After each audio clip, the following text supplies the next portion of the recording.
Bonjour et bienvenue dans mon journal de lecture. Aujourd'hui, Guy de Maupassant, Pierre et Jean. Un roman assez bref de cet auteur de nouvelles, mais aussi de romans qu'est Guy de Maupassant. Un roman à la fois maritime et intime. Un roman qui met donc en scène deux frères, Pierre et Jean, qui se retrouvent étrangement au départ, mais l'explication petit à petit s'insinuera dans l'esprit de l'un des deux frères, qui se trouvent séparés dans une affaire d'héritage. Jean va toucher un héritage de la part d'un homme, un vieil ami de la famille, et Pierre ne touche rien. Pourquoi donc ? Voilà le point de départ. Mais le point de départ véritable, lisons-le, c'est le début du roman, qui commence presque comme commencera le père Ubu. Zut !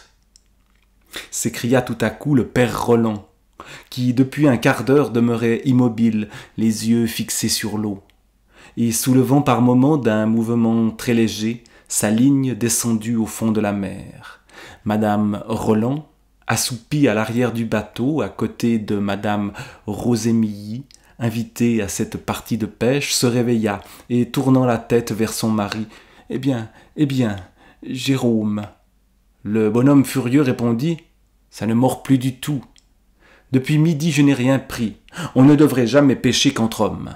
Les femmes vous font embarquer toujours trop tard. » Ses deux fils, Pierre et Jean, qui tenaient l'un à bâbord, l'autre à tribord, chacun une ligne enroulée à l'index, se mirent à rire en même temps, et Jean répondit « Tu n'es pas galant pour notre invité, papa. » Monsieur Roland fut confus et s'excusa. « Je vous demande pardon, madame Rosémilly. Je suis comme ça, j'invite des dames parce que j'aime me trouver avec elles. Et puis, dès que je sens de l'eau sous moi, je ne pense plus qu'aux poissons. » Madame Roland s'était tout à fait réveillée et regardait d'un air attendri le large horizon de falaises et de mer. Elle murmura « Vous avez cependant fait une belle pêche. » Entrée en matière à la fois assez banale, cette partie de pêche qui nous permet de découvrir certains personnages, en particulier ici le personnage de Roland, du père Roland qui met les pieds dans le plat dès le début, parce que quand même, la remarque qu'il fait par rapport au fait de ne devoir pêcher qu'entre hommes n'est pas très appropriée quand il y a une invitée et qui n'est pas n'importe qui, on le verra dans la suite de l'histoire. Eh bien, évidemment, c'est un peu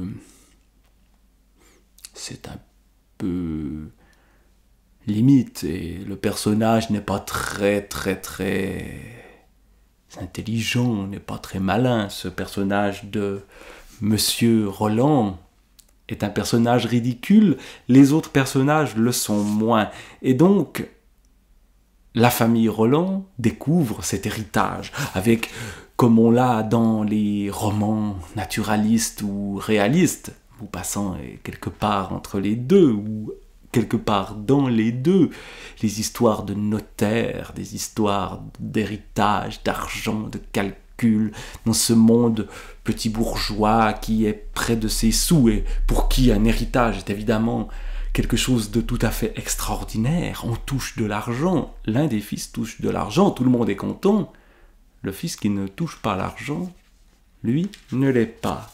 Surtout que petit à petit, il va se poser des questions. Ce fils, Pierre, qui est le fils aîné, qui ne touche pas de l'argent de cet homme inconnu ou quasiment inconnu qu'il côtoyait lorsqu'ils étaient à Paris auparavant. Et donc, des doutes s'insinuent.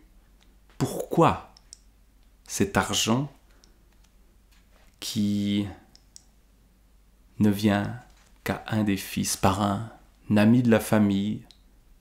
C'est étrange. Les ragots commencent à circuler petit à petit, le texte nous insinue que cet homme pourrait être plus qu'un ami de la famille, plus que quelqu'un qui, par amitié pour la famille Roland, donne de l'argent à un des fils. Et Pierre observe notamment sa mère, Madame Roland. Madame Roland qui, de plus en plus, se sent gênée, se sent découverte par son fils. Cet homme, est-ce que ce ne serait pas le vrai père de Jean? Je ne réponds pas à la question, mais le doute est présent assez rapidement dans ce roman. Un roman qui s'inscrit énormément dans ce qu'on appelle le discours indirect libre, c'est-à-dire les pensées des personnages mises en scène, notamment celle du personnage de Pierre. Pierre qui se sent de plus en plus mal à l'aise dans cette famille.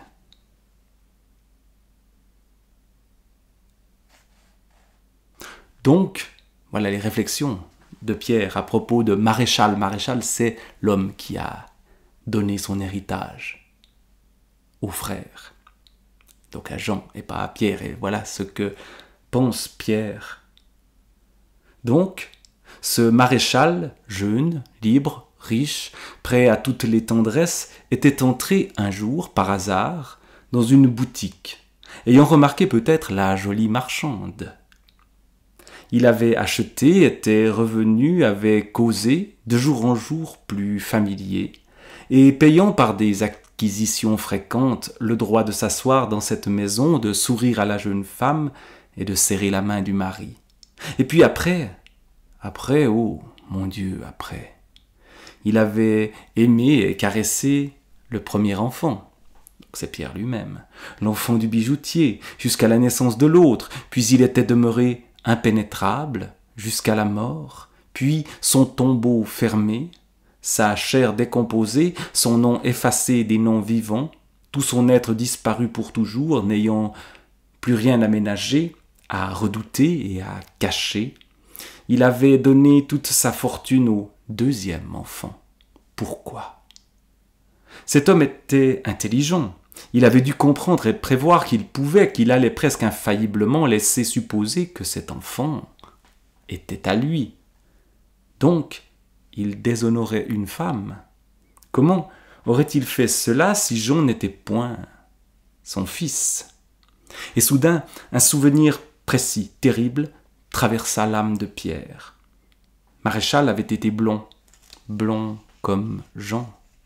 Il se rappelait maintenant un petit portrait miniature vu autrefois à Paris sur la cheminée de leur salon et disparu à présent. Où était-il? Perdu ou caché? Oh, s'il pouvait le tenir rien qu'une seconde, sa mère l'avait gardé peut-être dans le tiroir inconnu où l'on serre les reliques d'amour. Pierre a tout deviné. Et évidemment, tout le dilemme, c'est est-ce qu'il va dire ou ne pas dire ce qu'il sait ou croit savoir? Est-ce qu'il va le dire à son frère qui hérite et qui en plus va demander en mariage mademoiselle ou madame, puisque c'est une veuve, madame Rosémilly? Est-ce qu'il va le dire? Est-ce qu'il va parler à sa mère? Est-ce qu'il va lui demander ce qu'il en est? Mais l'attitude de la mère de plus en plus malheureuse montre que il n'y a même pas besoin qu'elle avoue, ça se voit sur elle. Et donc, tout le livre est basé sur ce dilemme intérieur de Pierre qui se trouve comme séparé de sa famille et à ne pas savoir exactement comment réagir face à sa mère notamment, qu'il condamne, mais ça reste sa mère. Et là aussi, énormément de réflexions sont mises en scène dans la tête de Pierre, et puis aussi un peu chez les autres personnages, notamment chez Jean. Et puis, tout ça dans ce cadre d'une petite ville. On est au Havre, ouais, c'est pas si petit que ça, mais c'est un lieu de petite bourgeoisie quand même, et surtout, on reste proche du port, avec le grand large, le rêve de faire fortune sur les navires, le monde ouvert, mais pour que le monde s'ouvre vraiment, il faudrait partir. Et puis il y a le père dans tout ça. Le père qui, au fond, ne voit rien. C'est un personnage qui est presque comique dans ce drame.